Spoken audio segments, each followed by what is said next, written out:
we got, who's that, Ron Bell? Yes, Ron Bell. Yeah, Ron Bell, Area Manager, Southeast Connections. Ron Bell, Southeast Connection. All right. And then we got Jackie. Jackie Proctor, Dominion Energy in South Raleigh. All right. And Don. Yep, Don Proctor, Dominion Energy, so Raleigh region. All right. And then, is that all? We got Ann, Tammy, and Lewis with 811. I believe Roger Richards did drop off for some reason. I'm not sure why. Good morning, folks. Tammy Groves, North Carolina 811. I'm in the Southeast region. Roger is trying to join us. He couldn't hear anything, so he's back on. So hopefully he can hear us now. Roger, you can actually speak if you can hear us. Tell us who you are. Well, maybe you can't still hear us. This is Louis Panzer. It's cutting in and out, Roger. if you can hear me. Okay. We can hear you. Louis Panzer, NC 811. Ann Rushing, North Carolina 811. All right. And then we have Mr. Parrish. I think everyone knows him. Sure, Parrish, NC 811. All right. I'm Justice Everett, AVE Utilities here in Raleigh, North Carolina, and I'm the excavator representative on the NC 811 Board of Directors. Nash Hardy, Hardy Landscape here in Wake County. Richard Rivers, Dominion Energies, North Raleigh. Sherry Clay, Dominion Energy, North Raleigh. Brittany Willis, Dominion Energy, North Raleigh. Bonnie Young, Dominion Energy, North Raleigh. Matt Parsons, Bloom Technologies. Trevor Green, Dominion Energy. Mark Worth, Dominion Energy. Bob Chesney, Utility Partners of America, private located. Wrong title, good. John Evans, Colliers Engineering and Design, currently working as construction manager for Google's Greenfield Joint Trench program. Ooh, that's a long time. Bruce Sheldon, Colliers. Bruce Sheldon, I'm a municipal intern at Colliers. James Dunaway, Raleigh Water, locate Ball. Brandon Downtree, Raleigh Water locates. Hyman Flores for Cardinal City. I'm Lucas Strain with Phoenix Fiber. Guy Smith, 1283. Okay, cool, USIC. Sandra Johnson, Dominion Energy. How you doing, sir? You just walked in. You want to introduce yourself? Hey, I'm Gene from Raleigh Water. All right. So what's been going on this past month, guys? Anything that we want to discuss, bring to the table? Tony, I'll say it's nice to actually put a face to the name. I've talked to you so many times.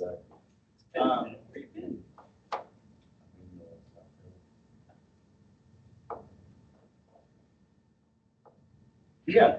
Is it just open right now? It's open, yes, sir. Yes. So we should talk about John. Let's talk about John. Let's talk about John with that long, long title. So John's role, and because we're all about digging safely, is doing joint trench into the new subdivisions, finding those relationships and contacts with the permitting agencies, with the power companies, with the general contractors. So his role is to work delivering their product safely into the subdivision before the homeowner moves in. So John is your contact for Google Fiber. If you got any issues, you can call him or you can call me and then I'll send you to him. But anyway, my number's on the list too. So when you publish it, you got my number out there, but John's on there. Any new construction in the triangle right now, Google, I'm chasing it for Google. I'm just going to the sites and meeting people in person.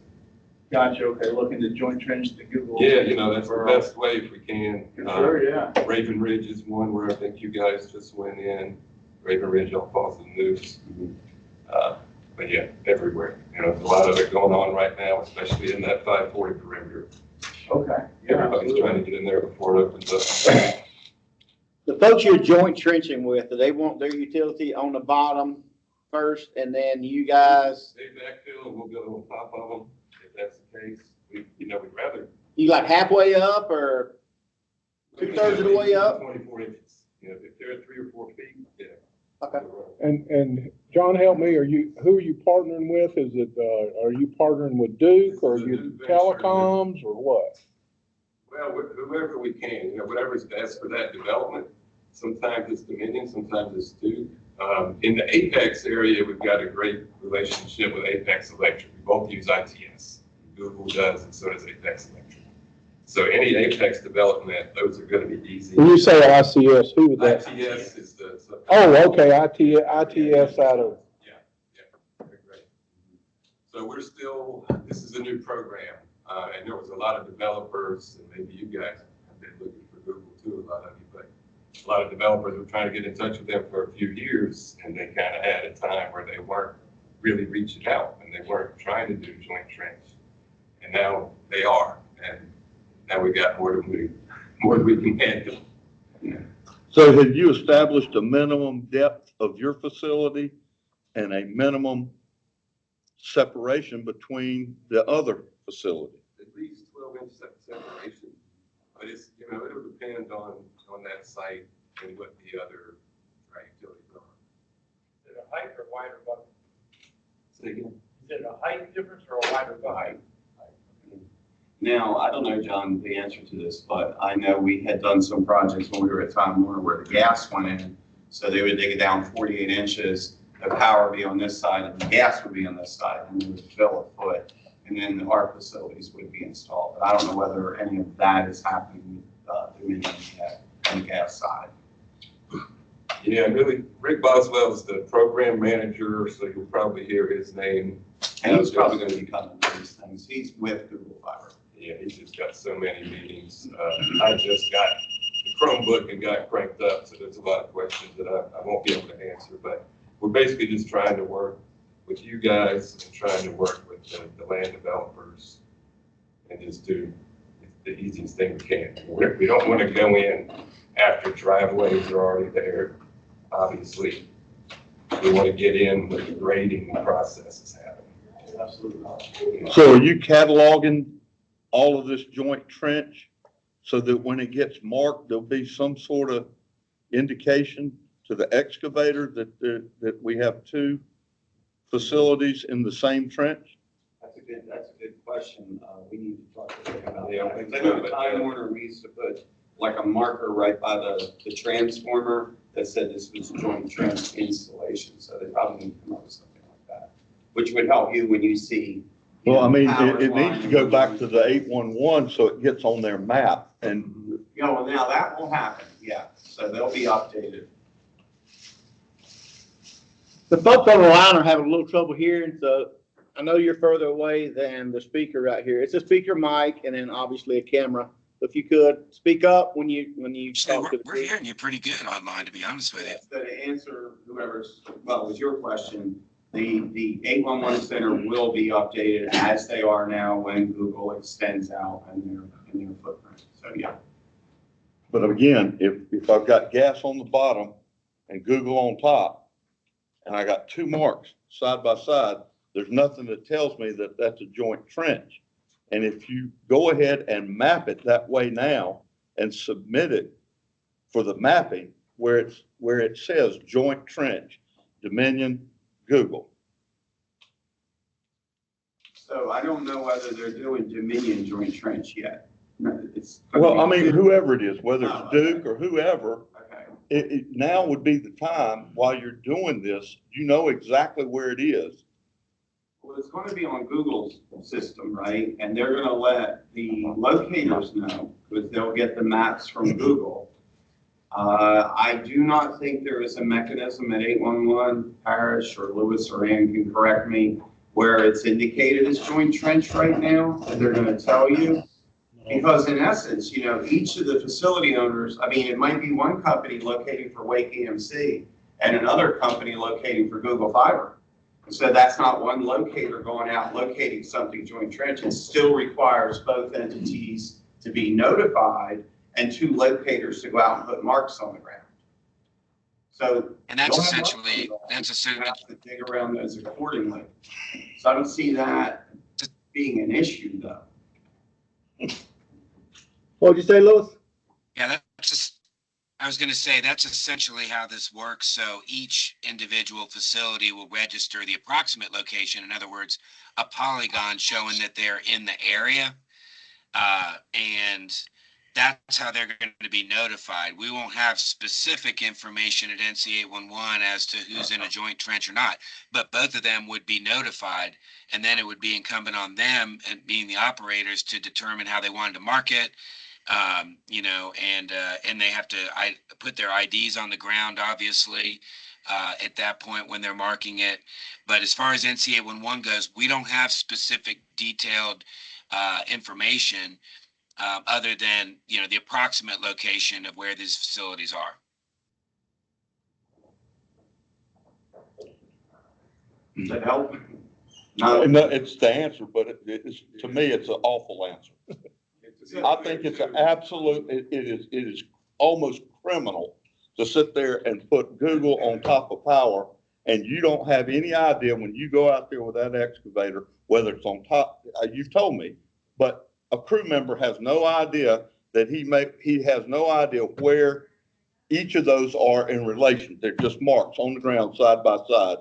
And you're going to the trouble for both the facility owners to agree on a location and a depth. How you don't collect that information and catalog it at that moment is absolutely beyond me. I'm sorry. It just, We don't know that that's not happening. it doesn't get translated to the field though when I go out there. And that's where the problem is. It's not a problem for you. It would be nice. No, I was going to say, it would be nice, this idea. An orange mark or a red mark and a yellow mark, right? Gas or power, and they're gonna be right next to each other. An excavator's responsibility is to spot those accordingly. If they're right next to each other, you're not gonna find Google and say, well, I'm good, and go under it because either power or gas is under it, right? So That's what you don't know. That's what your crew member may not know, is that they're stacked. Well, he's got two facilities he has to find. It doesn't matter whether they're stacked or separated. They're separated by 6 inches. It doesn't make any difference. I get that. There's no difference between being separated by 6 inches and being separated and being stacked. It's difficult. The best thing to do would be if Google is locating their installs in real time mapping coordinates for the NC1 mapping system.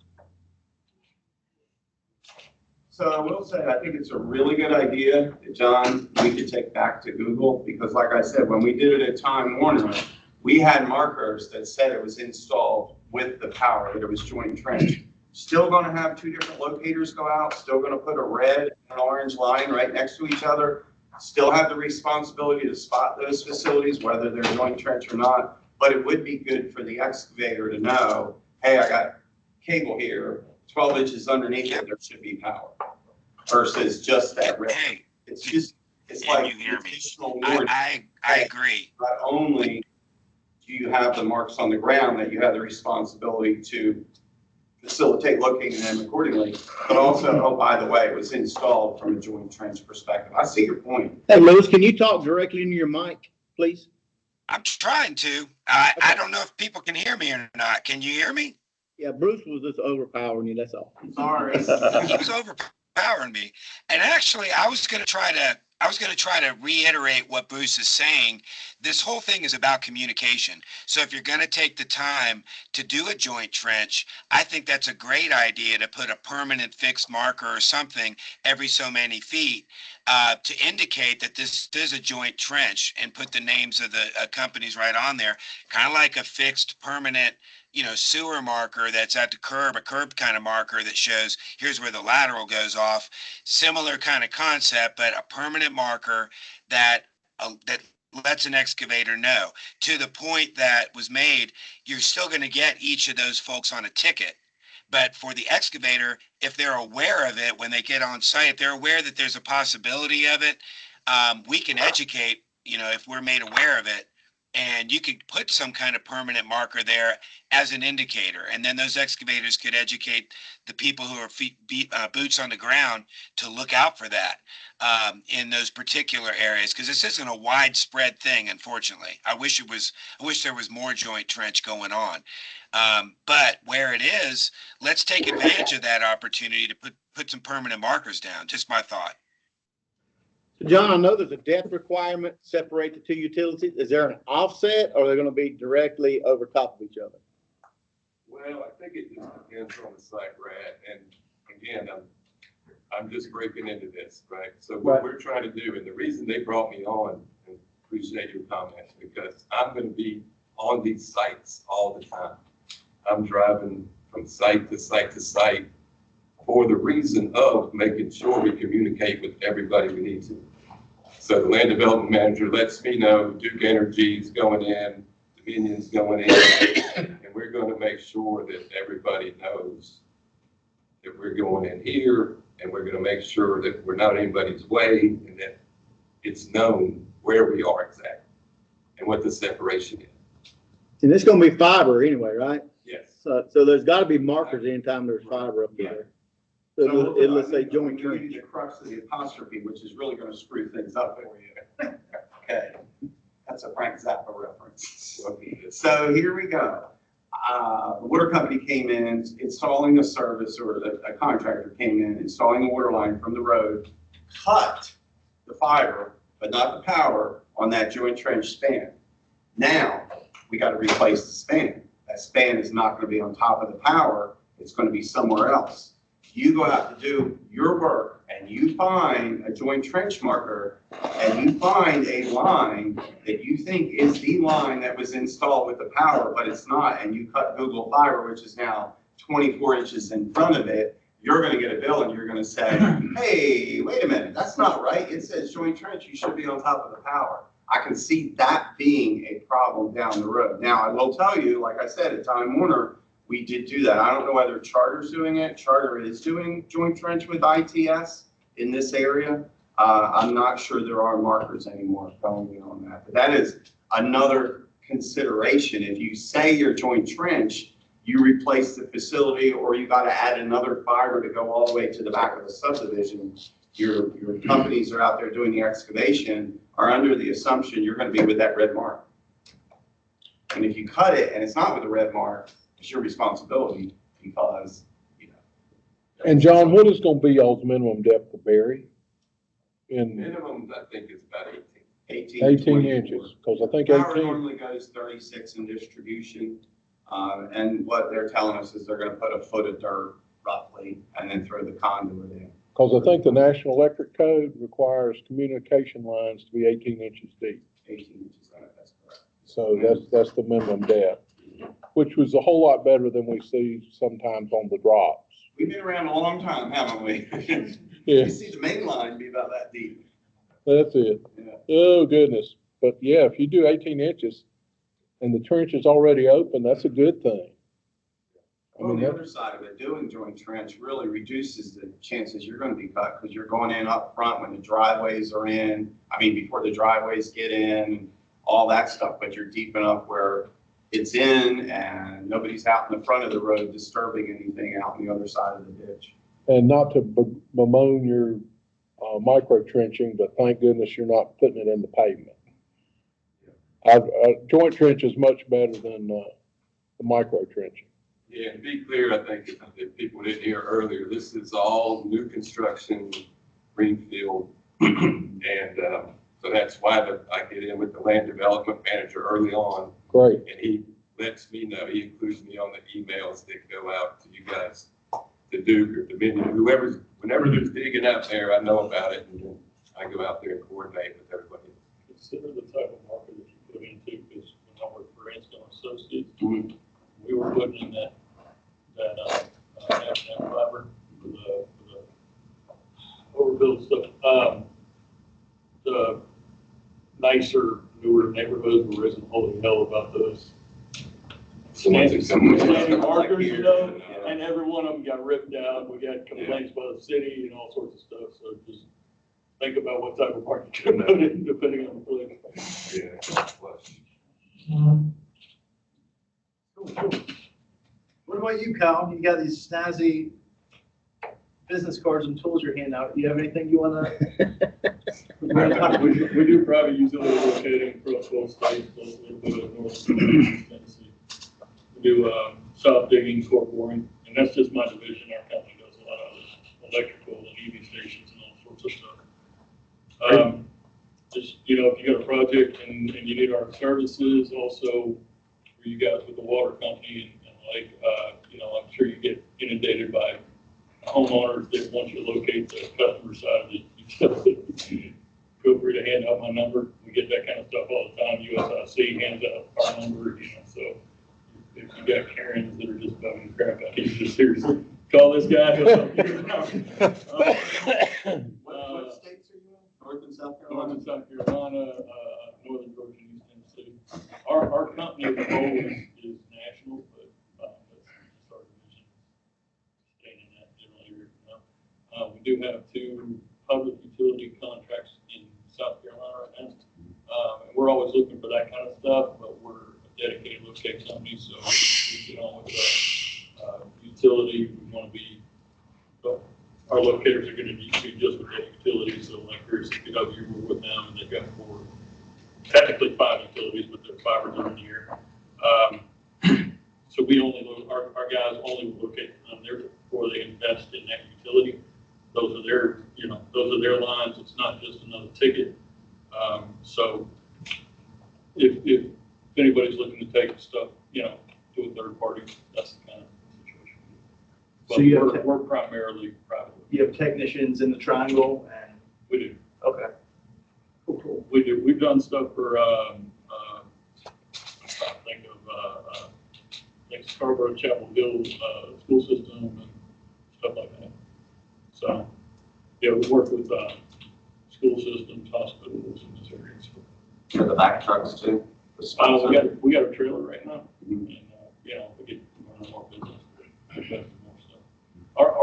The president of our company once said to me, if it'll make me money, I'll buy a rocket. So, the sky's the limit. Smart man. The sky's the limit. But, yeah, if y'all didn't get it, there's a multitude on the table. It's got my phone number on it. Ann has so graciously, Ann Rushing with 811 has put in marking multiple facilities in the same trench from the Common Ground Alliance, the best practices. And it says multiple facilities in the same trench are marked individually and with corridor markers. Thank you, Ann. You're welcome. I do want to add to that, as you are taking a look at the CGA best practices, it basically states in the best practice when you have where the total number of lines buried in the same trench by a single facility owner or operator. So if you're doing dual trenching like that, it is stating a corridor marker is used, and then the corridor marker indicates the width of the facility. So when you place that corridor, you know, try to do that within the width of the facility, but you still have multiple marks. And this is based on the best practice from CGA.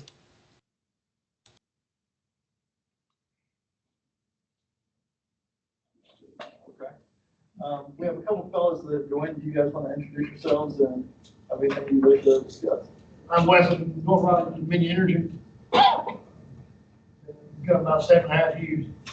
I'm Michael. I just started about a month and a half ago. Came from the propane side. And I work with Big Dog and Natural Gas. Okay. Awesome. Tony, what about you, sir? You got anything you want to bring to the table? A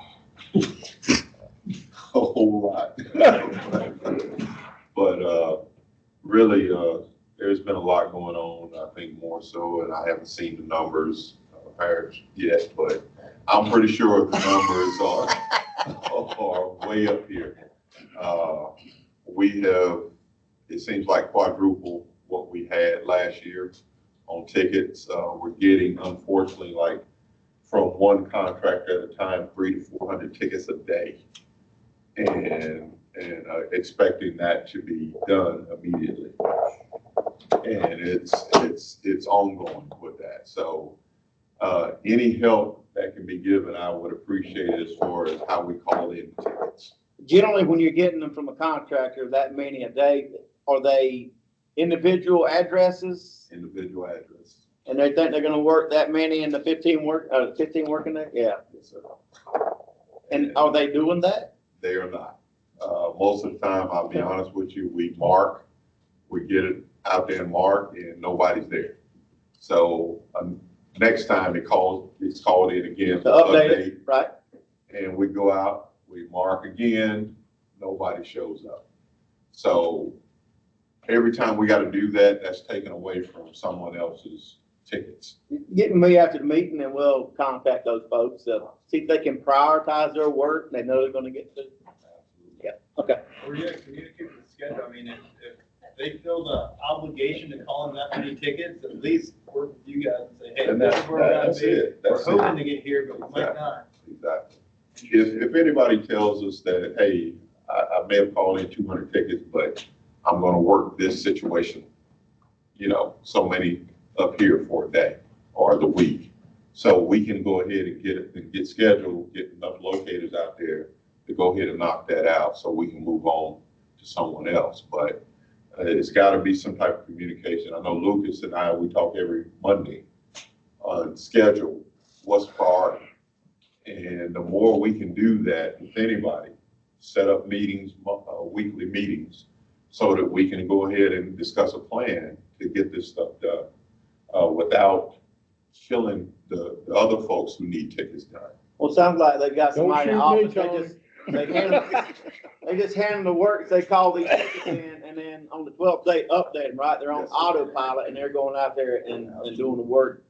Instead of doing a project manager thing, so we're gonna do these in the next month, these over here in the next month, so call them in accordingly. It's backing up the system. So, Yeah. We hired now, I don't know if you guys heard the numbers, but we're over 500 locators. Just in the Raleigh area? And it's still not enough. So is that across the state of North Carolina, 500? No. Company-wide? That's just a fine. Oh, for real? I was just kidding. No. 500 locators? 500 for the Raleigh market.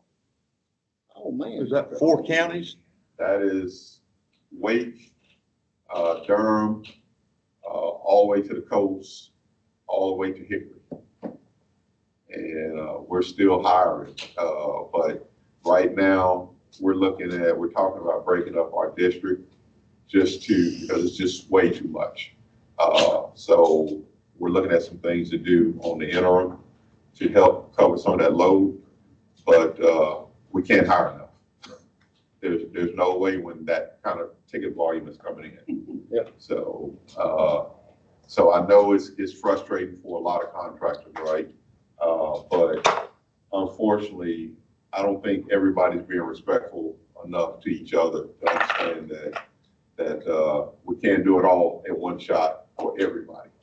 We've got to work together to make sure that we get enough done for each person, on this deal, because it's a lot. Well, it's like when your power goes out, you're the only one that matters. I need my power back on, right? I don't care about the other 1,000 people out there. Yeah.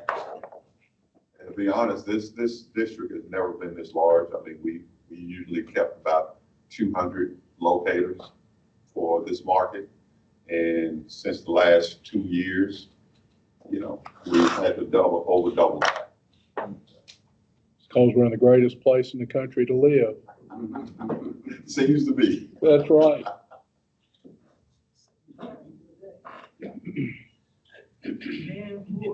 About Raleigh Water, they got no issues, everything's honky-dory? Nobody's tearing anything up, right? Yeah, we're pretty good right now. Day's not over with yet, though. Trevor, how about you, sir? How's things going over there? Oh, things are going well as far as damage prevention, with regards to gas. My job is to prevent damages to gas lines. I can say that, the year is looking really good. However, there are a couple of interesting things that have come across lately. May not apply to anybody here or not, but one had an excavator that called in, used a private locate service, in lieu of calling 811, hit our gas line, you should understand if you do that, you're still gonna be held liable because the private locator was off the mark. And so if you have a private locator locate the line instead of calling 811 and they're off the mark, we were not notified. So the excavator's still gonna get that bill, even though that locate was off the mark, because it wasn't us that located. Wow. So they didn't even call it dictated in. Right. I think because they were trying to, they thought, hey, it takes so long sometimes to get a ticket responded to. I'll just hire this guy. He'll be out here tomorrow. I can dig the next day is what I believe the excavator was thinking. So for excavators, just be aware that locate marks from a company that's not authorized by the facility owner does not protect you from liability should those marks be off. Was that in Durham? No, that was, it was Morrisville. Morrisville. Okay. Yeah, it was in Morrisville. Oh, wow. So that was one thing I was in, it was the first time I've seen that in a while. And then the other thing is just with houses being demoed. In the Raleigh area, there's all sorts of, getting rid of the old and putting up new stuff. Sometimes an excavator evidently thought, well, me calling 811 and waiting 3 days means, and I tell them I'm demoing the house, means I can go ahead and demo the house, which is not the case because that gas line still has gas on it. Just because you know where the gas is doesn't mean you can tear the meter up. So how you fix that. There. We've actually had a handful of issues with that, with demo companies not coordinating properly with us and waiting for us to deactivate the line before demoing the house. They were just kind of like, hey, I called 811, I waited my days, it was marked.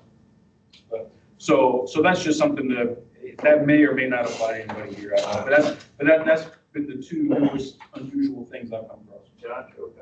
Yeah, I remember you were talking about that last. Yeah. Yeah.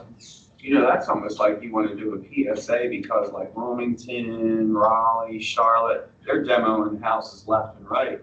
That could be terrible. I mean, you could basically blow up the block. Was that a larger construction firm? No, it was,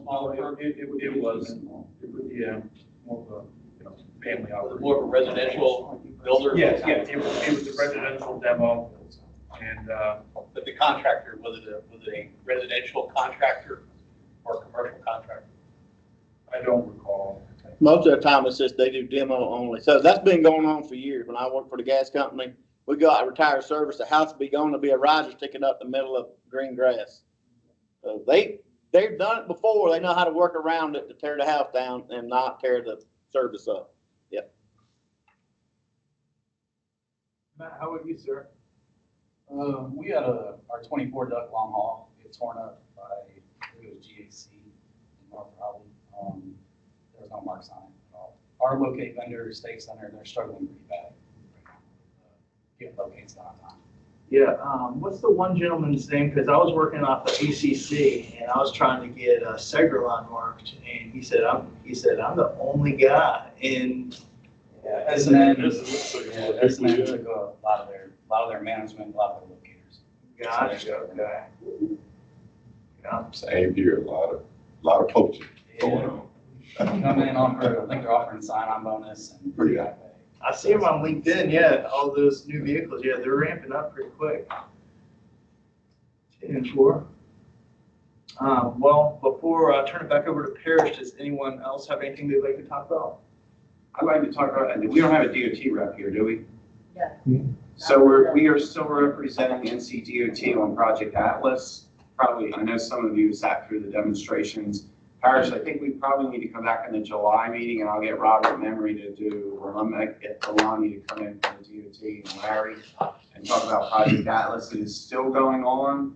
It is gathering all the public infrastructure to put in this massive DOT database. So when there's road moves, they can determine where the critical infrastructure is versus, 2 years of planning and reaching out and going out in the field. That's the whole purpose of this from the governor. Just wanted to mention it to you. if you have, or you want to find something about it, my name is on the sign-up list. I got some cards, but we are trying to gather everybody's information. We're in conversations with Dominion on theirs. That's still ongoing. But a lot of the EMCs have provided the information, a lot of the broadband companies, water, sewer, we're getting these layers. So each will have a layer, and there's like 800 layers of information in there. So even the bugs and bunnies and the wetlands and the storm drainage and the 100-year floodplains, they're all going to be in this massive database, and the purpose is to reduce time on road move projects. But there are other things that are going to come out of it. It's really interesting. So I think it would be good if I come in to do another demonstration or bring the team in. So sign me up. For next month. Next month, yeah. We'll have somebody come in. And for lunch too. Yeah, we haven't sponsored one in a while. That'd be nice. Sandra. July, yeah. Are you, what, the 27th? Yeah, I don't know, 24th, something like that. I know I gotta be in Charlotte the week before, but I come up, or Robert will be here, or I'll send Jackson. 30th. July 30th? Yeah. Okay. Yes, Sandra, I'll get with you. I'll sponsor lunch. Okay. All right, thank you. Our lunch today is sponsored by Lewis Neighborhood out of our Apex office. All right, Parrish, over to you, sir. Thank you very much. One last thing, you mind if I say one thing? We got an alibi here. Go ahead, Justin. I held you off. Right now, they are looking at reworking the NC 811 general statutes, making some scripted changes, doing some things to help eliminate noise and excessive updates in the system. All this is just, we've had 2 meetings, or three meetings. It's in its infancy. We're still assembling red line markups of what everybody would love. Of course, in our world, the perfect thing would be to have the facility owners and the locators spot all of our utilities. I don't think that's going to make it into the law, but I'm trying. No, I'm just kidding. But we are looking at a lot of things. For example, rather than having the ticket start when you call in, have it start on the date the work is going to begin. In other words, when we as the excavator call in, if I call in on today's the 25th, and I say, well, I'm going to start digging on July 2nd, they'll back that up 3 days, and then that's when the ticket would be active, and that would give the locators a little more float in the system. That's an easy thing to do. It's painless. It's painless for our side of the fence. It's painless for everybody else's side of the fence, and it frees up some things. But these are all things that we're in the process of trying to work out.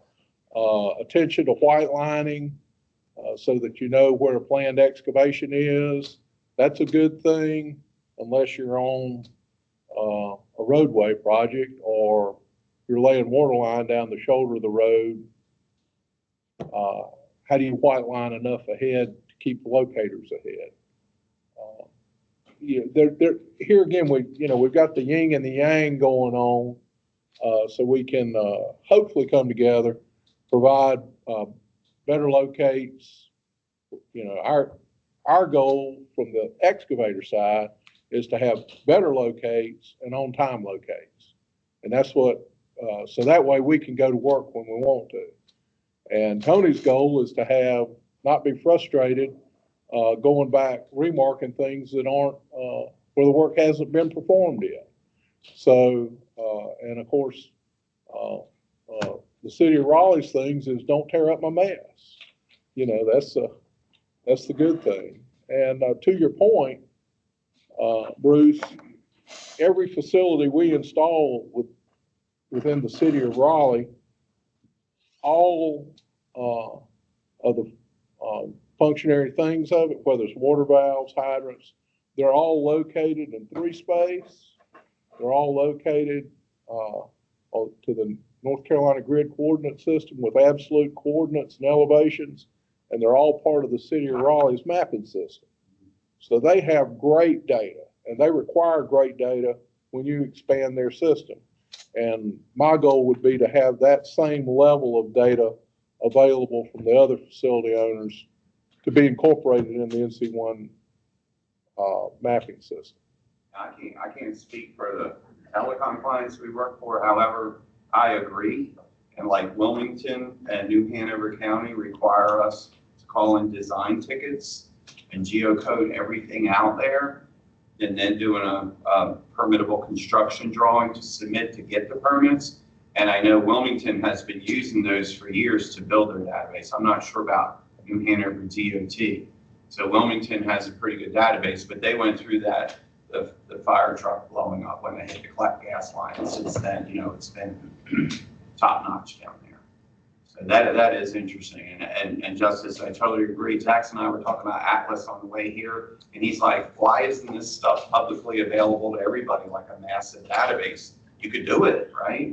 But it's got to be mandated, and it's going to cost the ratepayers money, et cetera. Well, there's that, and of course, you know, before 9/11, Homeland Security issues were non-existent, Yeah. never thought about kind of thing, and now it's a very real thing. And you know, kudos to the city of Raleigh because they don't let their water line maps out. You have to call and get a specific snapshot of where you want to work, and for that very item. And you know, when you think about, you know, the water plant has all the water for the city of Raleigh. It's a very visible target. And as far as Atlas is concerned, the holdup for the big corporations is Homeland Security. Sure. We don't want that public information out there. So anyway, that's my 2 cents. But anytime anybody has anything that thinks might help as far as locates go, that you may want to change in the law. Here again, I haven't been able to convince anybody to get the locators to spot the utilities yet, but we've been working on that. Portable back. That's it. They got the rocket pack. You ought to have the big pack. There you go. And again, to Raleigh's, we had problems locating the water line out there on Hillsborough Street, and the only way we could ever figure out where it was the city came out and spotted it every 200 feet or about 1,200 feet to actually locate the thing. And because you just couldn't figure out where it was, you know. But anyway, that's all I got there. That's why we got a backtrailer to Oh, I heard that. You got somebody that knows how to use it. It's like you said, getting the rocket ain't the problem. It's like getting the guy to fly it. Ready for me? All right. So this slide's been up for a hot minute. Hopefully, you know you have to wait UCC for June. As a reminder, June is National Safety Month, so we know you practice good safety on your job, right? You're wearing your PPE, the boots, the hard hat, the iPro, the gloves. But as a reminder, you can do it at home as well, right? If you overload the plug, if you've got rugs with some older folks in the house, that's a tripping hazard. Go ahead and mitigate that. Take the rug up. Just whatever you can do to keep yourself safe at home. I was jackhammering some concrete at the house the other day. I had my iPro and I put my safety-toed shoes on with my gloves as well, and then move the dogs away. They want to be right under you. And as you're jackhammering concrete, you know that stuff goes flying everywhere. So I had the wife to move the dogs away. Just some things you can think about around the house as well. This next video, we're looking for a Western liaison. It's kind of low, so you have to be super quiet, right? Online's not going to be a problem, but in here, it's really low. So just enjoy. Are you passionate about public safety and education? Do you want to make a real difference in your community? North Carolina 811 is looking for an education liaison for their western region of North Carolina, and your journey starts with our free Pipes Plus training. This training will introduce you to who we are, the public we serve, and the vital processes of protecting our community.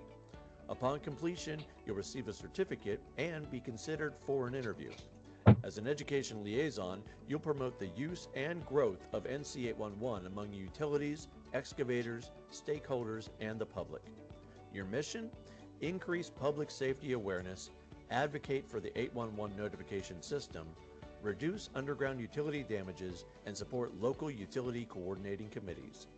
Your specific duties will include delivering presentations on NC 811, promoting excavation safety, scheduling educational meetings, and maintaining public awareness through campaigns. You'll also attend trade shows and conferences, support local communities, and develop educational materials.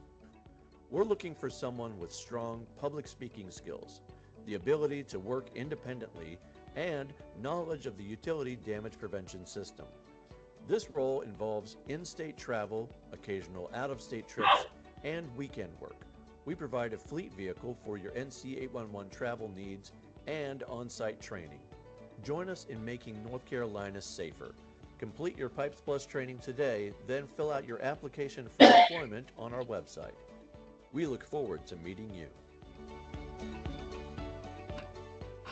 So Ann is the hiring manager for this. Ann, would you like to say anything? Sure. So that slide is no longer valid.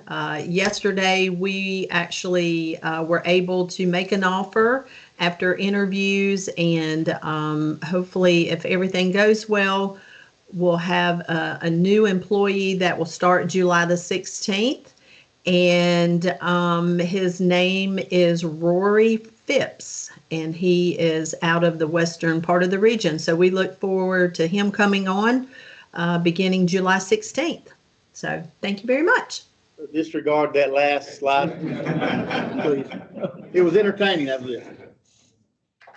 All right, some upcoming meetings. So the NC State UCC is going to be Tuesday, July 9th. That will be held at Charlotte Water in Charlotte, North Carolina. The address is 4100 West Tyvola Road. The Underground Damage Prevention Review Board is going to meet Wednesday, July 10th, and that's going to go from 10 till 4, and that will be at the NC 811 Event Center. That is kind of central to everybody coming from across the state. The Locate Resolution Partnership Committee, or what's commonly referred to as the LRPC, is going to meet July 17th from 11 to 1. Again, the NC 811 Event Center, hotbed of activity. It is a nice location. It's a nice facility. Plenty of parking there as well. And then the NC 811 board meeting, July 19th from 8 till 12, Crown Plaza Resort up in beautiful Asheville. If you would like some more information, please reach out to Virginia at nc811.org, and she can help you with that. Hey, Parrish, can I plug in one thing if you'll? You sure can. Excuse me, to the state UCC meeting. There will be an email going out today, a constant contact. We have the secretary nominations that will come into your inbox, and we actually have 3 folks that are candidates for the secretary. We have Will Prescott, who is the damage prevention supervisor with Greenville Utilities. His bio will be in the email.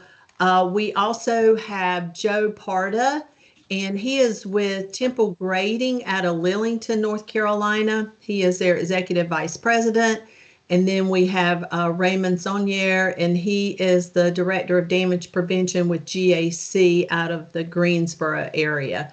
So there will be 3 candidates that you may choose from, and we will hold those elections on that day at the state UCC meeting, and that will be held in Charlotte. So what will basically happen that day is we'll have a QR code that you will scan, and it will take you to an online form where you may vote for the secretary. So we look forward to getting a new secretary on board for the state UCC. And should we have issues with the Charlotte water location, because sometimes that metal building gives us a lot of aches and pains. We will back up and punt and maybe send out an email for people to vote, but otherwise we will vote that day at the state UCC meeting on July 9th.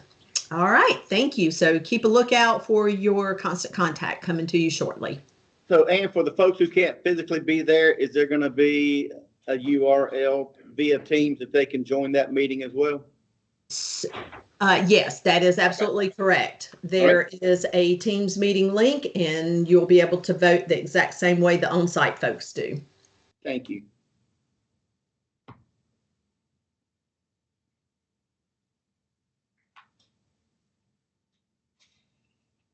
All right. Hey, combat lightning speed there. So trench station stand down was last week. Hopefully, if you are involved in any type of excavation, you had a chance, or your team had a chance to join in the safety stand down.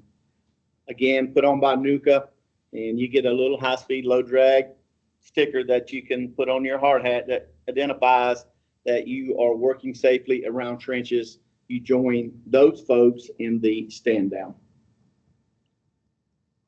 And obviously, this is not a great picture. I think Mark's commented on before. We think it's in another country. We hope it's in another country just because of the color scheme on the excavator itself. But yeah, that's unsafe all day long there. Well, I'm glad you pointed that out. It was another country? Or it was unsafe? No, it's a terrible picture for trench safety.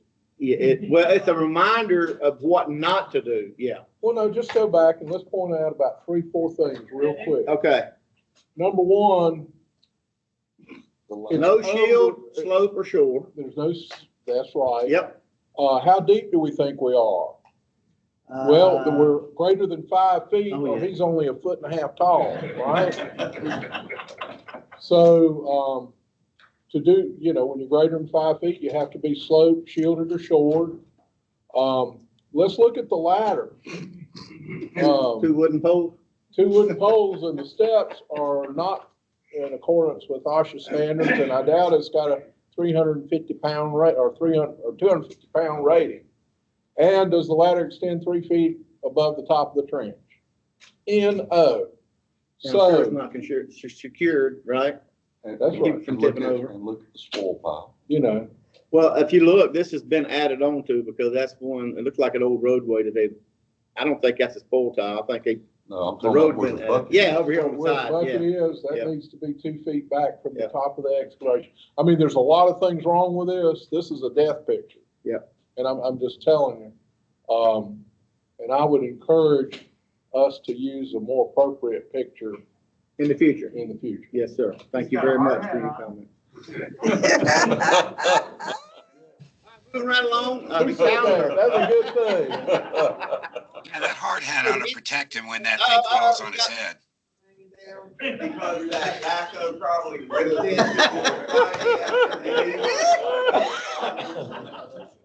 What was that, Lewis? I said that hard hat ought to protect him when that excavator falls on his head because it's pretty much poised right over him. Deary me. Yeah, his hair will still look good in a casket, right? Yeah. All right, the NC 811 calendar, you can go to the website or the app or the NC UCC to find out where we're going to be out and about. I know Mark had mentioned earlier when I got here that we're going to be at the Mudcats game Thursday evening, late evening. So if you're in that area and you want to come out and check us out, Mark's got a lot of stuff he'll be giving away, and I'm just going to watch him. So yeah, we'll be out there vending along with Howard Corey. All right, so let's take a look at the numbers that Tony was talking about a while ago. So again, across the state of North Carolina, you can see we're almost a 6% over May of last year. And then year to date, 6.2%. So again, across the state, they are climbing. Transmissions, 1.3 million is a 7.2% increase over May of last year. And then year to date, 6.8%. So 6.3 at the end of last month. And we think a lot of the driver is the fiber overbuild, and I think you probably think that too. So Tony, even though it feels like a lot of work's coming down, the new tickets are down over 12%. But the ticket updates, which is what's driving a lot of, hey, we got to go out and locate this stuff, is up 63% over May of last year. And the ticket updates 2.4, so still 9,710 called in last month. Average locates per day, 1,354, which is still a lot, right? That's too much. Year to date, the 3 hour is up about 40%. The new tickets down, even though it's 81,748 at the end of last month, still a decrease of 4%. And then the ticket updates, just shy of 3%. Average locates per day, year to date, 1,375. So out of the 29,777, you can see the folks who made the list here with great big numbers: Apex, Cary, Peak Wave Arena, Garner, Holly Springs, Knightdale, Wake Forest, and Wendell.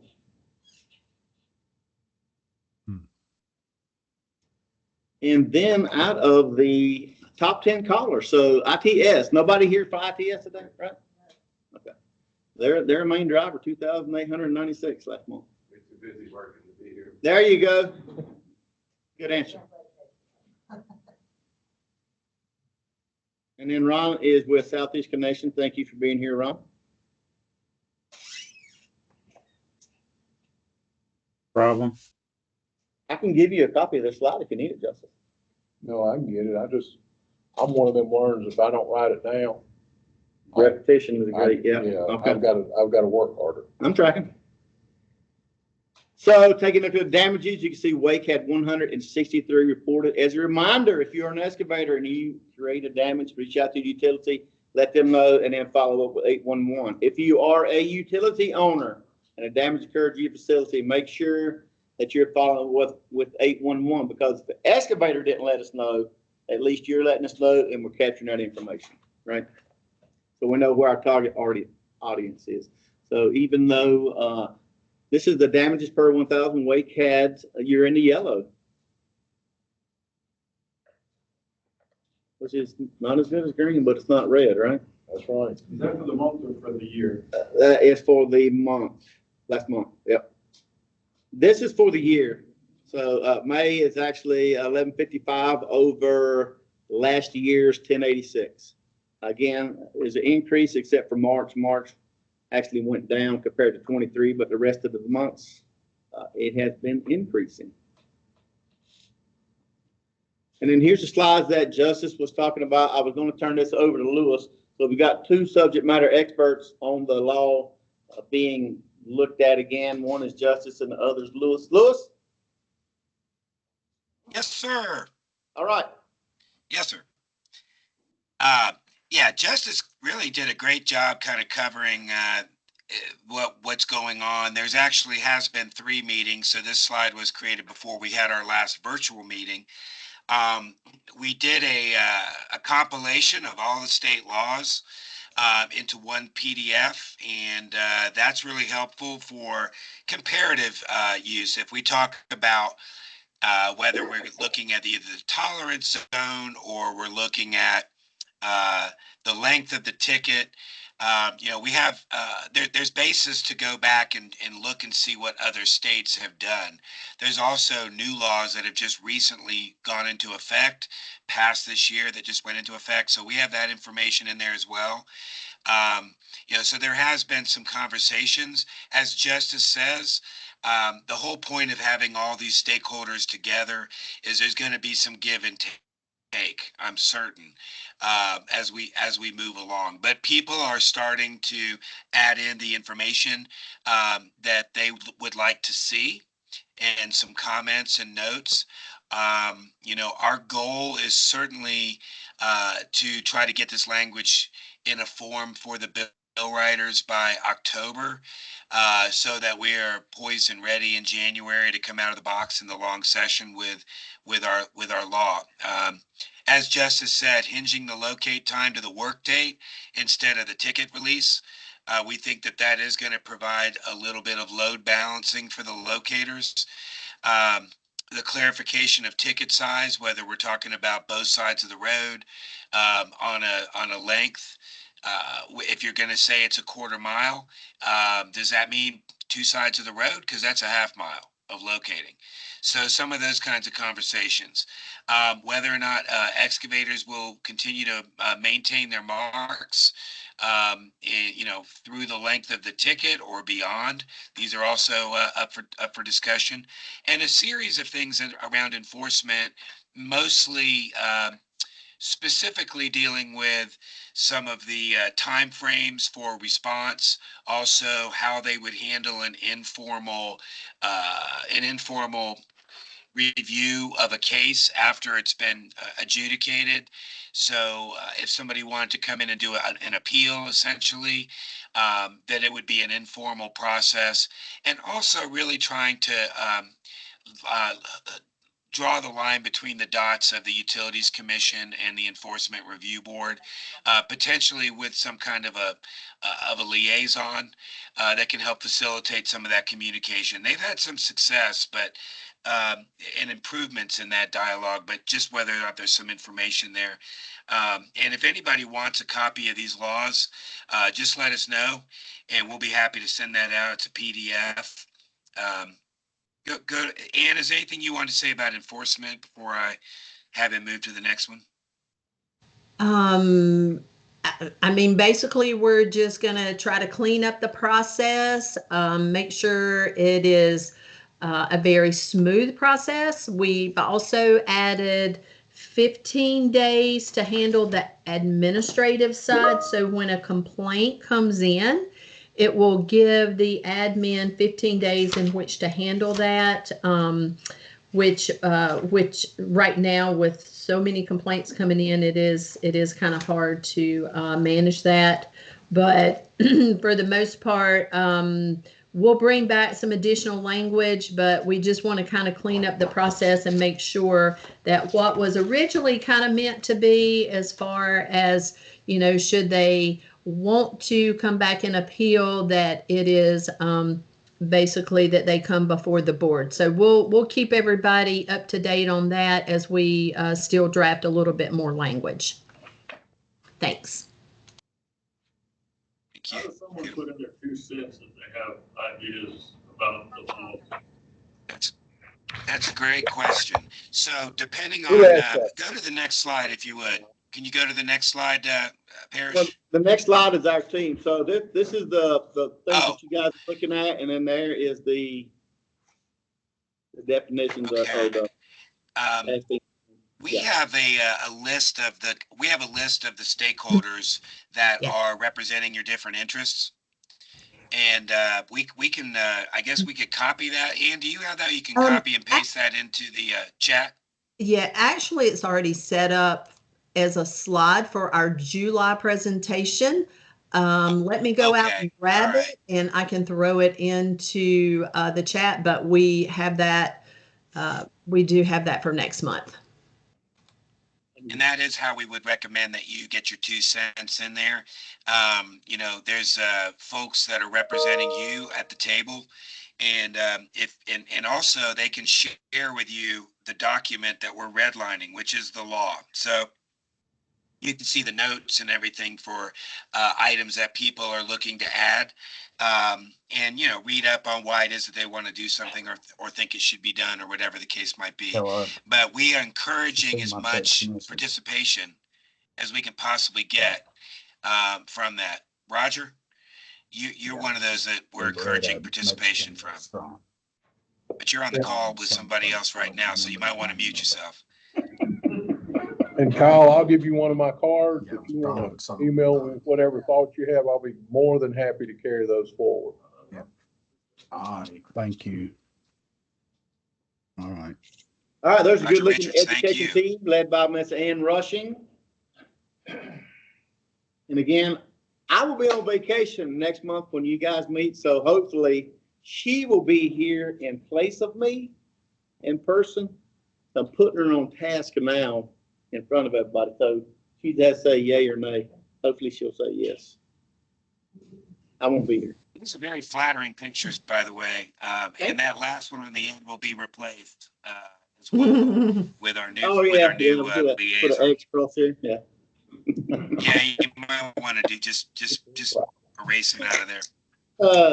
Hey, as always, a copy of this presentation, the minutes are actually recorded, so it's in your own voice, along with the sign-in roster. Hopefully everybody signed in. I'll grab that sign-in roster from online. I think most folks have already done that as well. Compile the two with a PDF, and it will be uploaded to the UCC website for your viewing pleasure. You can also grab that URL and send it to somebody who you think needs to, hey, check this out. This is what we talked about at the Wake UCC. Okay? All right, barring any questions and or comments, that concludes the presentation for this month. And then we've got, so this is the numbers that actually had some damages in Wake County. So you can see 163, Apex had 23 damages, Cary 23, then you scroll down here to Raleigh, 87 damages. So if you open it up and kind of look, some folks were putting in some curve and they damaged 3. Some folks were putting in some electric and had 13 damages. Telecom was damaged 7 times again. We're talking about the depth of the telecom. More than likely, most of these were along individual houses type thing. Generally speaking, the telecom is deeper along the right of way than it is on private property. Natural gas, 11 damages while they were performing some work. Again, that's not saying that it was Dominion. It could be their contractor for them installing natural gas.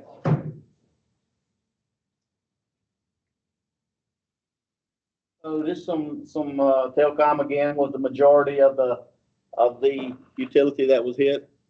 Again, tends to be a little shallower. You got something, Trevor? Oh, no, I Okay. Sometimes I'm a little slow on the uptake. So, am I looking at who caused the damage or who was hit? So this was, they were installing, work performed was installing natural gas. Okay. And then the utility that was damaged, or facility that was damaged, electric, sewer, telecom, and then 2 of them, they don't know what it was. Okay. It was a UFO. Yep.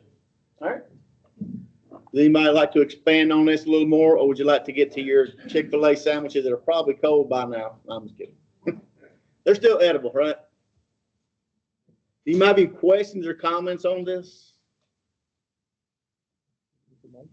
Yeah. Okay. Do you do that? Is it an easy thing for you to reverse that metric? In other words, could you show me how many times it was reported that natural gas was hit? And who hit it? Yeah, but not for the group. I can do it after. Yeah. Yeah, come on, Paris, just go ahead and do that real quick. Just kidding. No, we can absolutely present it in both ways. So, you know, by the facility that's being affected, by the work that's affecting it. So it can easily be done. But yeah, it's a good idea to probably maybe put them both side by side or something, even if that's possible. Something to let Steve know. And I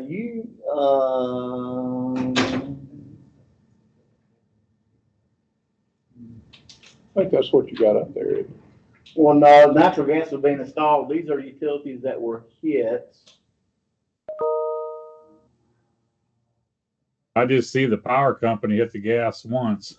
Is all I see on there. That's all you can see? Electric. Yeah. Yeah. For natural gas hit, that's all I see. Oh, yeah, that was just in Raleigh.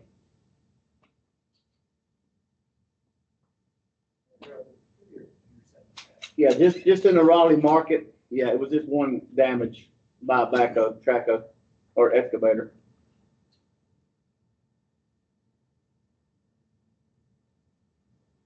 My box is not opening up over here on the side.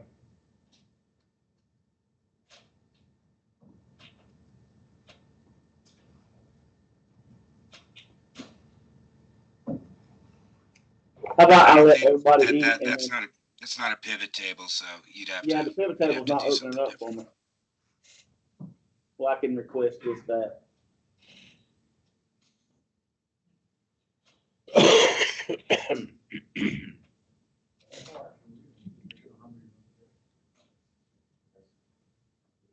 I'll work on it while we're eating, Trevor.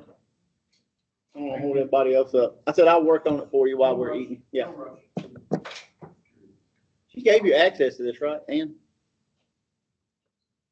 I thought. Okay. You have you have access to all of that. Trevor does. No, sir. Okay. But we can provide any of that data to him. Okay.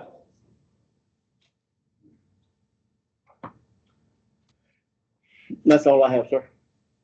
I'm good as well. I'm gonna work on this while you guys are eating. Well, thanks for everybody coming. Enjoy some Chick-fil-A and see you next month. You better. So it's the 30th of next month again, and then you guys said you're gonna provide lunch? Yeah. All right. We'll do it after the presentation. Be good. Let's take a minute to say grace, please. Thanks, everybody.